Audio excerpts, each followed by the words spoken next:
Hello YouTube, TMNT 2005 here with a review of the Teenage Mutant Ninja Turtles 2012, Rocksteady and Bebop. That's right, these two guys are finally here. We finally have this series' version of Rocksteady and Bebop. So,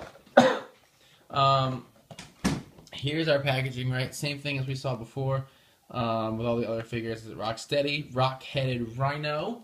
You look at the back, it shows this big old picture of him. And has this bio about him. Basically, he's Steranko, that Russian guy that worked for Shredder. And he has been turned into a rhino. And he's teamed up with Bebop. Weapons, it says hammer and sickle, which is what he comes with, which is funny to me because he's a Russian, and hammer and sickle are the symbols of the Communist Party. And team is, of course, well, I don't know, of course, but says, yeah, of course, Foot Clan. My brain turned off for a second. Now the back. Interestingly, when you look at the figures, we can see what's coming up next. They got the LARP Turtles, right? Dojo, Splinter, April, Casey, Kirby, Bat, and Neutralizer as usual. They got 3 Battle Shell Turtles, but instead of Mikey, they show Mikey Turflytle right there, Buzz Buzz. And they've got Karai Serpent with both heads shown. For bad guys, they show off Shredder, Krang, Robotic Foot Soldier, Rat King, Razar, Bebop and Rocksteady, Spider Bites, Snakeweed, and Stockman Fly, right here. And then, of course, our bottom rows, all guys we've seen before, the Cockroach, the Mugen Man, Scrollnoid, Slash, and Tiger Claw. So, hopefully Stockman Fly, Karai, and Turflytle are not too far behind these two, because I'm eagerly awaiting all 3 of them. And then we have Bebop, it says Pig-Headed Mutant. This shows a wall-rolling feature. I don't quite understand that. Then it's got the little bio with this picture. It says that this is that guy Anton Zek, who was trying to steal Shredder's helmet, and he serves Shredder as the mutated warthog Bebop, and is teamed up with Rocksteady to find Karai and hunt the turtles. And then he can turn invisible and has those X-ray glasses, and has his gadgets and such. Weapons, Flash Bomb and Sticky Bomb, and Team Foot Clan. Same figures as on the back of Rocksteady. They do come with a little pamphlet that shows off the other toys. I didn't see anything new in it, so I'm not going to show it off. It's one of those things where, like, I guess they didn't make a new pamphlet yet, so it doesn't even show off these figures, which is a little weird to me, but I guess whatever. So let's take a look, starting with Rocksteady. Right, you can see he's got like these little tiny blue eyes, got this big old rhino head, got the horn. Very rhinoceros-like. I mean, he's got all these little wrinkles and folds, and he got the gold tooth over here, right? Like Steranko, got the other teeth. These spiked shoulder pads. Got this big old star right there in the middle of his little chest. I don't know what to call that. Bandolier or whatever. This is him on the back, right? He's got his pants, his cargo-type pants with all these little pockets. His big rhino feet, right? He's not wearing any shoes. He just has big old rhino hooves or whatever. I don't think they have hooves, but feet, I guess. And then he's got, like, you can see like the sickle and the hammer actually on his hands. I didn't even notice that until 10 seconds ago. I'm not sure if that's supposed to tell you which weapon goes there or what that is, but it's not painted or anything.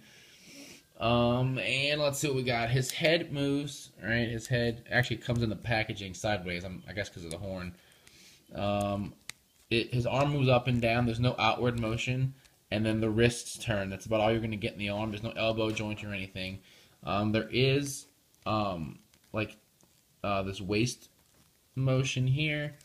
The legs just pretty much twist at the hip joint. There is no other, articulation from him anywhere else. I normally would not point this out, but it's really distracting. You've probably noticed it already. For some reason, Rocksteady has like this huge rhino bulge in his pants, and it's kind of uncomfortable. So that's a thing. Let's put him down for a second while I try not to be completely just like grossed out by this. So these are his weapons, right? Like I said, the symbols of Soviet Russia, right? The hammer and the sickle.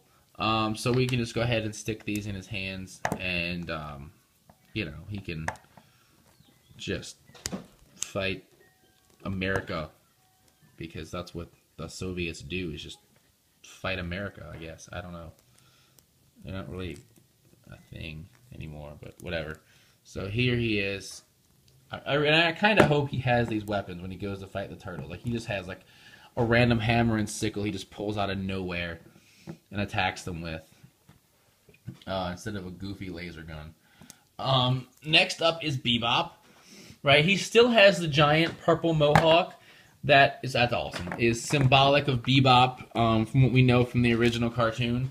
So that's kind of nice. And he still has, like, these glasses, but instead of being, like, dorky sunglasses, they're, like, futuristic X-ray glasses because, you know, you gotta be 2012 or 14, updated, whatever year we're in, or show, or however we're calling this. In any case, we got the warthog tusks, his teeth, right? His head is pig-shaped as well. Got the ears and everything like that. Him on the back. Now we got this backpack, right? And then you got this wheel. And this is the wall rolling action, which basically you just pull him up a wall. I'm not sure why you would, but you can. Let's see. He's got his hands, got these gloves on. He's got these... He's actually really thin. You know, original Bebop was like a big old fat warthog thing. He's a real skinny dude. His real thin legs with the knee joint, or the knee joints, with his knee pad things, and his boots right there. Articulation wise, his head also turns. Arms, his arms go out as well as up and down. Though he does not have any wrist articulation, he does have a waist swivel. His legs go around and then back and forth. He does have a knee joint. And again, that's about it for his articulation. He does have these two little flash bomb and sticky bomb things, right? And actually, I just noticed there's a Z, oops, on one side of this little bomb here. And they got this. I guess this is the flash bomb. So they can kind of go in his hands. It's a little difficult because of how small they are, but he can hold the things and throw them at the turtles or whatever he's going to do with them. Let's see. Okay, so here's Bebop with his weapon things in his hands. They're a little hard to see because of how small they are, but they're there, I assure you. So yeah, I definitely like these figures. It's great to have a representation of Rocksteady and Bebop in this show. So I can't wait to see them on screen. The way I understand, they're debuting in January, so let's all look forward to that. And like we said, the next figures that should be coming out at the back of this box is to be believed is the Karai, Serpent, Mike Eater, Flytle, and Stockman Fly, all of which look really cool, and I cannot wait to get those as well. So I definitely recommend adding these to your collection of growing collection of bad guy mutants. Awesome sauce. So until next time, check out the podcast for rambles.com, bringing you the latest Toku news and some awesome turtle discussions in the craziest way possible. And as always, thumbs up, comment, subscribe. I'll see you guys next time. Bye.